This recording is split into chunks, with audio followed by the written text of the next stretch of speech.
ਜਦੋਂ ਚੋਰ ਡਾਕੂ ਸੀ ਉਦੋਂ ਹਰ ਚੀਜ਼ ਸਸਤੀ ਸੀ। ਸਾਡੀ ਤਜਾਰਤ ਦਾ ਮਿਆਰ ਇਹ ਆ 10 ਸਾਲਾਂ ਵਿੱਚ ਉਹਨਾਂ ਨੇ 10,000 ਵਾਰ ਲਿਆ ਨੇ 10 ਮਹੀਨੇ ਚ ਲੈ ਲਿਆ। ਸੋਨੇ ਕਰਦਾ ਕਿਉਂ ਲੈ ਲਿਆ? 50 ਵਾਲੀ ਸ਼ਰਟ 150 ਚ ਵੇਚ ਰਿਹਾ। ਸਾਡੀ ਤਜਾਰਤ ਦਾ ਮਿਆਰ ਇਹ ਆ ਵੀ ਸਾਡਾ Zero। ਇਰਾਨ ਬਾਰਡਰ ਇਥੋਂ ਕਿੰਨਾ Zero। ਦੂਰ ਆ, ਉਹ ਬੰਦ ਹੁੰਦਾ ਤੇ ਇੱਥੇ ਸਿਲੰਡਰ ਐਵੇਂ ਵਧਾ ਦਈਦਾ। ਤੁਹਾਡੀ ਜਿਹੜੀ ਤਰੀਕੇ ਇਹ ਕਾਰਨਾਮੇ ਸਾਡੀ ਤੁਹਾਡੇ ਤਰੀਕੇ ਕਾਰਨਾਮੇ ਤਰੀਕੇ ਤੁਹਾਨੂੰ ਆਰਮੀ ਸਿਹਤ ਦੇ ਅਦਾਰੇ ਨੇ ਦੱਸਿਆ ਸੀ ਕਰੋਨਾ ਫੈਲਿਆ, ਤੁਸੀਂ ਜਿਹੜੇ ਹੈਗੇ ਤੁਸੀਂ ਇਰਾਨ ਦਾ ਬਾਰਡਰ ਖੋਲ ਲਿਆ।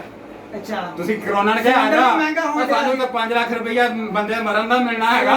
ਕੋਈ ਬੰਦਾ ਹਕੀਕਤ ਤੇ ਮਰਿਆ ਵੀ ਨਹੀਂ, ਬੰਦਾ ਹਕੀਕਤ ਤੇ ਮਰਿਆ ਵੀ ਕੋਈ ਨਹੀਂ। ਤੁਸੀਂ 5 ਲੱਖ ਨੂੰ ਸਲਾਮੀ ਦਿੱਤੀ ਬਸ। ਸਿਲੰਡਰ ਦੀ ਕੀਮਤ ਕੰਟਰੋਲ IMF ਨੂੰ ਤੁਸੀਂ ਕਰਜ਼ਾ ਲੈਣਾ ਖੁਦਕਸ਼ੀ ਕਰਨਾ ਤਰਜੀਹ ਦਿੱਤਾ। ਆ ਥੋੜੀ ਦੇਰ ਬਾਅਦ ਹੁਣੇ ਮੈਂ ਤੈਨੂੰ ਵੇਚਿਆ ਬੰਦੇ ਨੂੰ ਕੋਲੋਂ ਪੁੱਛਦਾ ਸਿਲੰਡਰ ਦਾ ਰੇਟ ਕੀ ਆ ਯਾਰ ਸਿਲੰਡਰ ਨੂੰ ਗੋਲੀ ਮਾਰ ਤੂੰ ਸਿਲੰਡਰ 4 ਗਾਲਾਂ ਮਰਾਂ ਯਾਰ ਉਹ ਮਸਨੂਈ ਮਹਿੰਗਾਈ ਹੋ ਗਈ ਨਾ, ਉਹ ਵੀ ਵਿੱਚ ਲੱਗ ਕੇ ਆ ਗਿਆ। 860 ਰੁਪਏ 800 750 ਮੈਂ ਵੇਚਿਆ ਇਹਨਾਂ ਨਵਾਜ਼ ਸ਼ਰੀਫ ਦੇ ਦੌਰ 'ਚ। ਪਤਾ ਨਹੀਂ ਤੂੰ ਕਦੋਂ ਵੇਚਿਆ। ਮੈਂ ਵੇਚਿਆ ਮੇਰੇ ਕੋਲ ਆਇਆ ਤੂੰ 1300 ਤੋਂ ਮੈਂ ਤੂੰ ਤਾਂ ਲਿਆ ਹੀ ਨਹੀਂ, ਤੂੰ ਸਿਲੰਡਰ ਹੀ ਹੁਣ ਲਿਆ। ਤੂੰ ਲਿਆ ਹੀ ਨਹੀਂ ਜਿਹਦਾ ਸਿਲੰਡਰ ਹੀ 1 ਲੀਟਰਾਂ ਦੇ ਦੌਰ 'ਚ ਲਿਆ ਤੂੰ। ਅੱਛਾ ਨਵਾਜ਼ ਸ਼ਰੀਫ ਨੇ ਹੁਕੂਮਤ ਕਰਦੇ ਨੂੰ ਕਿੰਨਾ ਚਿਰ ਹੋ ਗਿਆ ਸੀ?